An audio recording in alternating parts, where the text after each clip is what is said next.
recommend, it's a complicated question, but Yeah. I'll put it to everyone else's thoughts, but I would recommend that we don't get too embroiled in the language first, but try to answer and see where we have consensus, if we have consensus, some of the questions, like should, and I set out some of those questions in the memo, but what are we trying to achieve with the impact of money in elections? Are we trying to achieve that our Commonwealth of Massachusetts and Congress can enact laws that have reasonable limits on the spending of money in our political system, and for what purposes? Let's see where we are on that. If there's a consensus, yeah, we really should be able to do that. That's number one. Number two, is there a consensus that it should be an authorization and a sort of balancing of the powers of anti-corruption and not leaving it in the court's hands all the time, to just say money is never Do you think this is something regulated. that the working group could sort of go through the list and filter down the ones that you think are most relevant for additional, or is it something that you think I think we all have to? I think we have to do it in some public session. Okay. So and we'll have to spend some serious time on this. Yeah, I think some discussion, and maybe we can get a lengthier meeting on a Saturday or some period where we walk through those decisions. Right, Like, 'cause there's do we have nuances consensus around that? in each one of these. And the same thing with corporations. What is our judgment about? Okay. Could you know, speak to us a basically- bit about this other suggestion? Came from Mr. Boyle. This is also an email attachment to the commissioners. This would be a ninth idea for us to consider. Yeah, so, the Boyle memo, as we'll call it, is very interesting. I recommend it. As our chair said, my chairs have been tough on me today, that, the other chair said, it was an elegant memo, referring to the Boyle memo, not mine, and it is very clear and crisp, and an analysis of some of the factors we should be considering and the goals we should be trying to achieve. And then Brian Boyle, by the way, is a lawyer, big firm in Boston, who went back and manages a family business in insurance in Groton, and but he volunteers to do this kind of legal work, and it's very helpful. And he basically has a simple amendment proposal based on the discussion that he has raised in this memo, which says, we the people, Congress and the states, have compelling interests in promoting self-government, the integrity of the electoral process, and the political equality of natural persons. Section 2, nothing in this Constitution shall be construed to forbid Congress or the states from imposing reasonable content limitations on private campaign contributions or independent election expenditures, or from enabling systems of public campaign financing, including those designed to restrict the influence of private wealth by offsetting campaign spending or independent expenditures with increased public funding. Translation, he's basically trying to create an amendment that is within the framework of the First Amendment and how the court analyzes the First Amendment. It doesn't amend the First Amendment, it doesn't but basically when the court does First Amendment cases, it weighs whether there's a compelling interest in certain what the state is trying to advance, and balances that against, the free speech limitations. The court, in its Citizens United decision and other decisions, basically said we don't have a compelling interest in promoting self-government, the integrity of the electoral process, or political equality. That's actually what most Americans disagree with, and a lot of justices disagree with. Not that there's not a First Amendment question, but how you answer that question, whether you're giving enough weight to those kind of interests. So that's the elegance of this proposal, is that it's keeping everything the way it is, and it's correcting. So there's 9 things on the Yeah. table.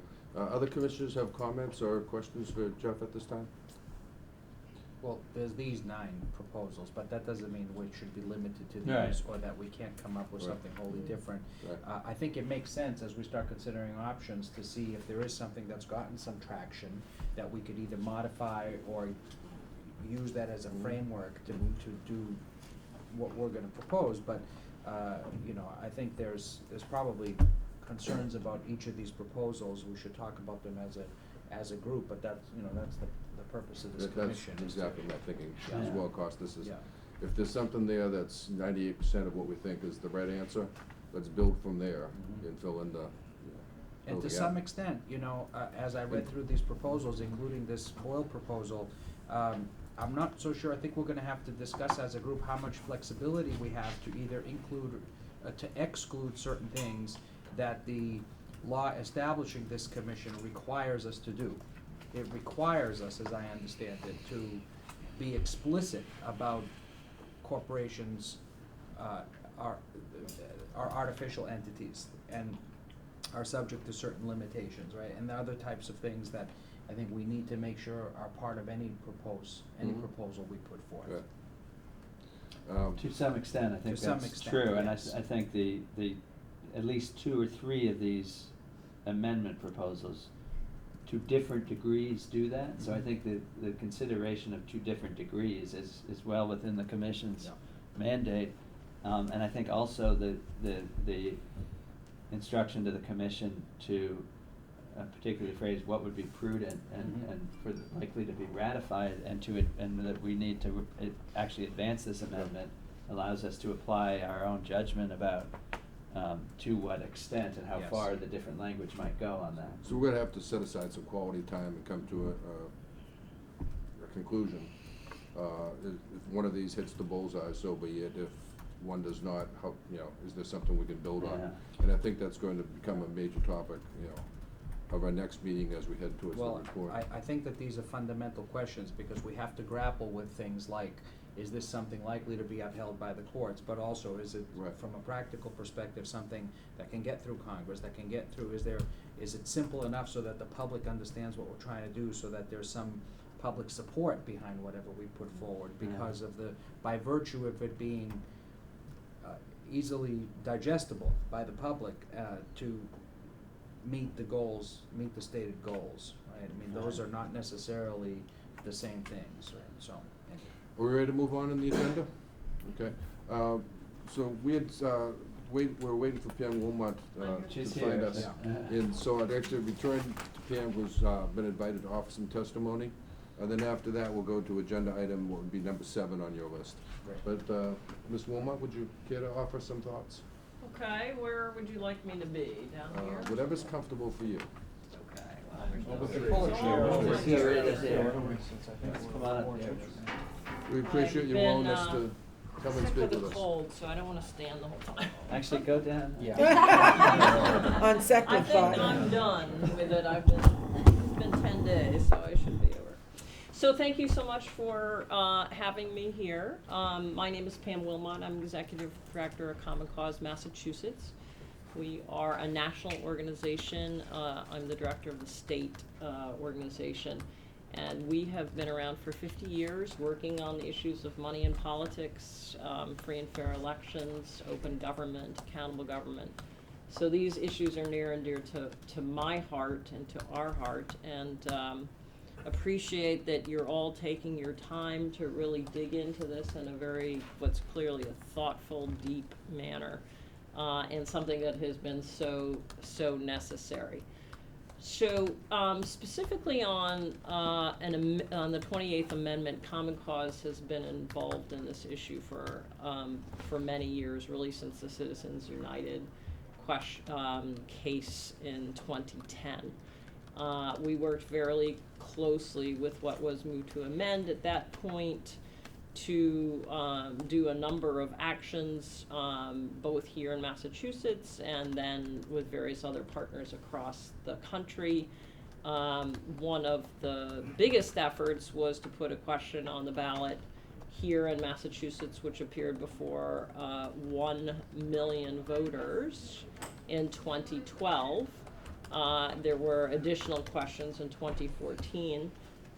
We also partnered with Free Speech for People and had statewide questions in Colorado and in Montana.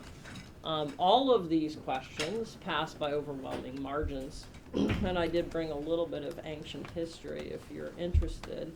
Both the actual question, which you probably already know, and some of the swag, if you want to take a look at. It's kind of fun. I think one thing that's very clear is that Massachusetts voters overwhelmingly want to see a 28th Amendment. The question that they were asked is, shall the state senator or representative from this district be instructed and vote in favor of resolution calling on Congress to propose an amendment to the U.S. Constitution affirming that, 1, corporations are not entitled to the constitutional rights of human beings, and 2, both Congress and the states may place limits on political contributions and political spending. Probably should have been shall, but anyway. I don't need to circulate this, but we also were active in getting the legislature to adopt resolutions calling for that amendment. I think public education was very important. We devoted full-time staff resources to this effort for a number of years. We had a full-time staff person working on it, as well as our volunteers. Did public forums, door-to-door knocking. We produced literature, some of which I have here if you want to look at it. And I think starting to build that amendment, which has been subsequently taken up by others. One of the things that I know you're charged with is looking not only at what that amendment should say, but also the manner in promoting the potential amendment. Which is the next topic on the agenda. And there are many different aspects to that.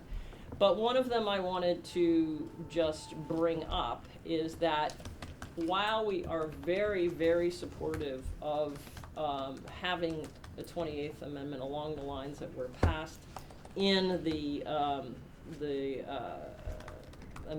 question 2, as well as this question that appeared before the voters, we do have concerns about the way that this should be achieved, and I want to pass out some testimony that I gave to the state legislature just very recently on whether this should be a constitutional amendment initiated at the congressional level, or whether an Article 5 convention is an appropriate tactic. And we do have concerns about the Article 5 method of promoting the 28th Amendment.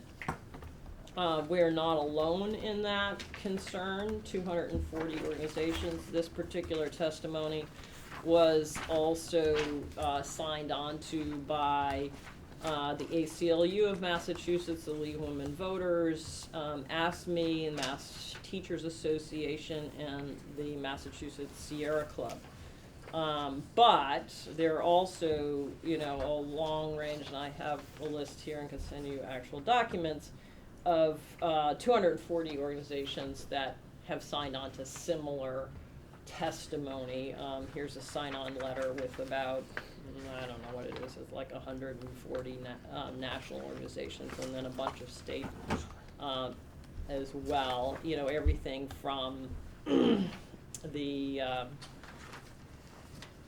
from labor, wide range of labor, to citizens organizations, civil rights organizations, conservative organizations, liberal organizations, wide range of environmental